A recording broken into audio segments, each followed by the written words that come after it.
Thank you for joining us today. It is April 20th, and this is St. Giles in the Word, a daily recording of our readings. Today we will read from the Acts of the Apostles, chapter 18, and from Psalm 96 in the New International Version. We begin in the book of Acts. After this, Paul left Athens and went to Corinth. There he met a Jew named Aquila, a native of Pontus who had recently come from Italy with his wife Priscilla because Claudius had ordered all Jews to leave Rome. Paul went to see them, and because he was a tent maker as they were, he stayed and worked with them. Every Sabbath he reasoned in the synagogue, trying to persuade Jews and Greeks. When Silas and Timothy came from Macedonia, Paul devoted himself exclusively to preaching, testifying to the Jews that Jesus was the Messiah. But when they opposed Paul and became abusive, he shook out his clothes in protest and said to them, "Your blood be on your own heads. I am innocent of it. From now on, I will go to the Gentiles." Then Paul left the synagogue and went next door to the house of Titius Justus, a worshiper of God. Crispus, the synagogue leader, and his entire household believed in the Lord, and many of the Corinthians who heard Paul believed and were baptized. One night the Lord spoke to Paul in a vision. "Do not be afraid. Keep on speaking. Do not be silent.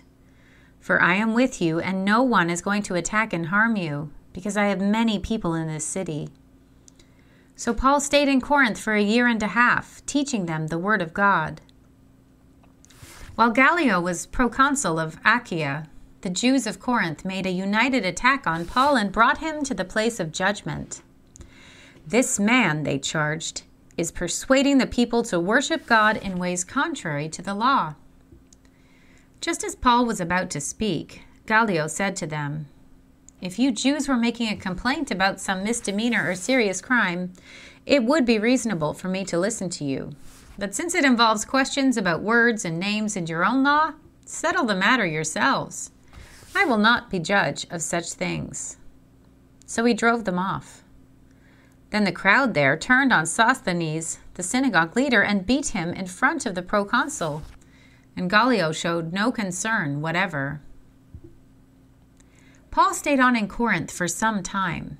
Then he left the brothers and sisters and sailed for Syria, accompanied by Priscilla and Aquila.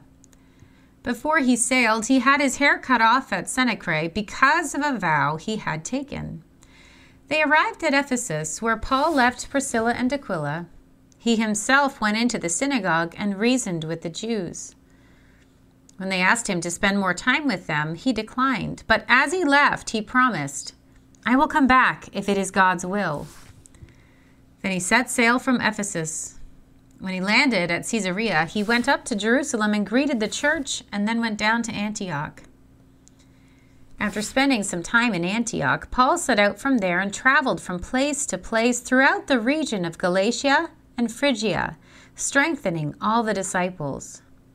Meanwhile, a Jew named Apollos, a native of Alexandria, came to Ephesus. He was a learned man with a thorough knowledge of the Scriptures.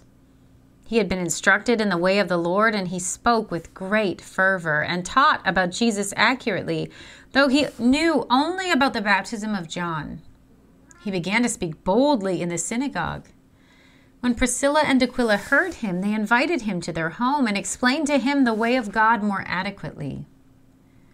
When Apollos wanted to go to Achaia, the brothers and sisters encouraged him and wrote to the disciples there to welcome him.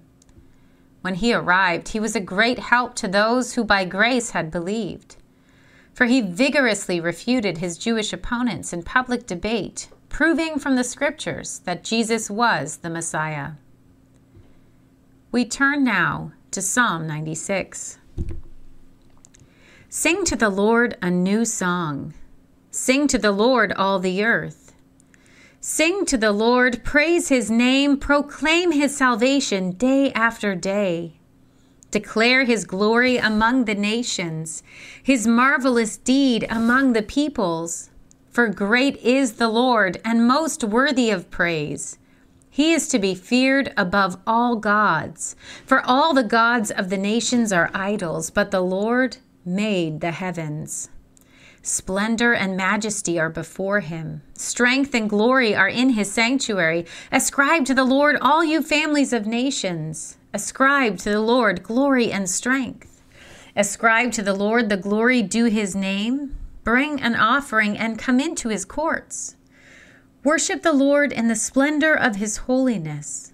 Tremble before him, all the earth. Say among the nations, the Lord reigns. The world is firmly established. It cannot be moved. He will judge the peoples with equity. Let the heavens rejoice. Let the earth be glad. Let the sea resound and all that is in it. Let the fields be jubilant and everything in them. Let all the trees of the forest sing for joy. Let all creation rejoice before the Lord, for he comes to judge the earth. He will judge the world in righteousness and the peoples in his faithfulness. Here ends our reading for today.